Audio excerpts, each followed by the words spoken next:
It's now been more than a month since 25-year-old Shanquella Robinson didn't make it home to Charlotte alive after a trip with friends to Mexico.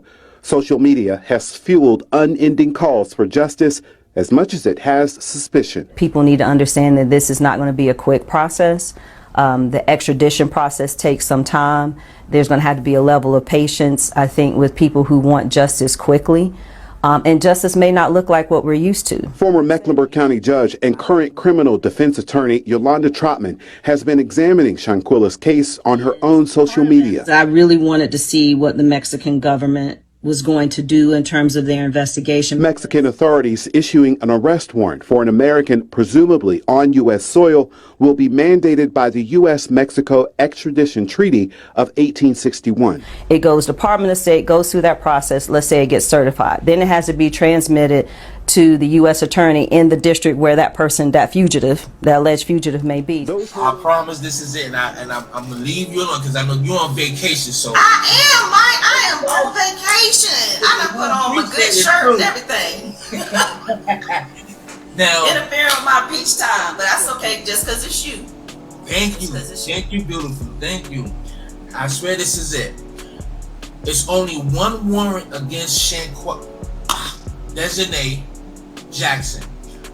But they're not talking about the rest, the other 5. Is it likely that they might get off the hook because they only see Daejhanae on the video? Why are they not issuing warrants for the other 5 if they was there when it happened? You know what I'm saying? Like, what happens to the rest of them besides, you know, Daejhanae Jackson? Like, because it seemed like, you know, they just law-abiding citizens now. You understand what I'm saying? So, what is the outcome? That's a really good question, and that was probably one of the first. Okay, so I'll answer it as quickly as I can. But I think that's a good question because the thing is, again, when you're there as an observer, right? That in and of itself, as horrible as it sounds, that does not necessarily mean that that's criminal conduct. You're observing, right? Ooh, that's gonna be crazy. You're observing. Wow. And so and that's absolutely horrible, but it's the truth. And so you have to be able to attach that to some sort of criminal conduct. So, for example, even if you're trying to get a conspiracy charge, whether it's in the U.S. or wherever, you still have to prove there's an agreement to do something that you know is illegal at the time, right? So you would have to show that the people who were in the room knew that this was going to happen and they were in agreement for this crime to be committed. Even in the U.S., like, that's what you have to prove, right?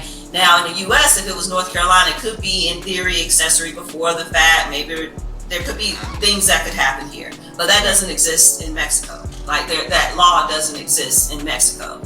And so that's why I said earlier, I said, now, if they did things before they left U.S. soil or when they came back from U.S. soil, then the U.S. can prosecute them. But the problem is that Mexican law is not as expansive as it is here that gives them more opportunities. And I think let's just be realistic. If they're watching a video, right, that's not authenticated, that's another issue because you have to authenticate that. That's why news stations are not showing it. They're not showing the video because they can't authenticate where it came from. Authenticate it if the mother's like, that's my daughter? Not how it works. It's not how it works. So okay, we got a few more minutes. All right. So when so news stations have to double check, verify, check again, right? So let's say you and I are talking and I videotape you. I put it on the internet. Somebody shares it. It shares. It goes viral, right? The problem is who had the original video. Where did it come from? Was it preserved? Has it been altered? Anybody who's seen that video could screen record it, could edit it, could add words, could add voiceover, could add any number of things to a video that it is now no longer the original. So if you don't know the source of the original, if you can't verify where it came from, just because Joe Schmo posted it, that doesn't mean that Joe Schmo was the person who owned that video at the time that they put it online.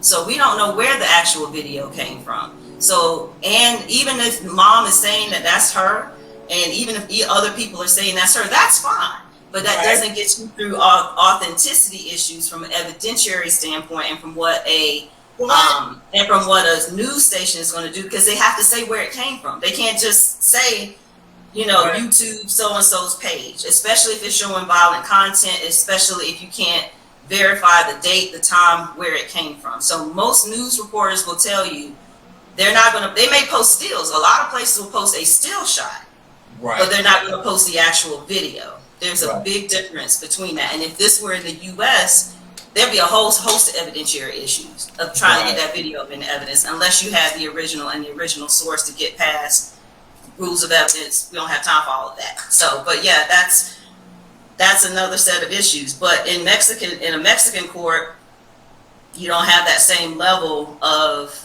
hoops that you have to jump through in order to get something like that admissible. And it's one person making a decision versus 12.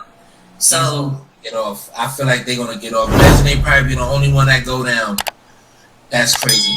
So, I'd be surprised if I know I'm facing life in a Mexican prison. I'm not going to say anything about anybody else, because your question was, why didn't they get anybody else? You don't Right. know enough. All you know is that there's a video, there's been an investigation, people were present.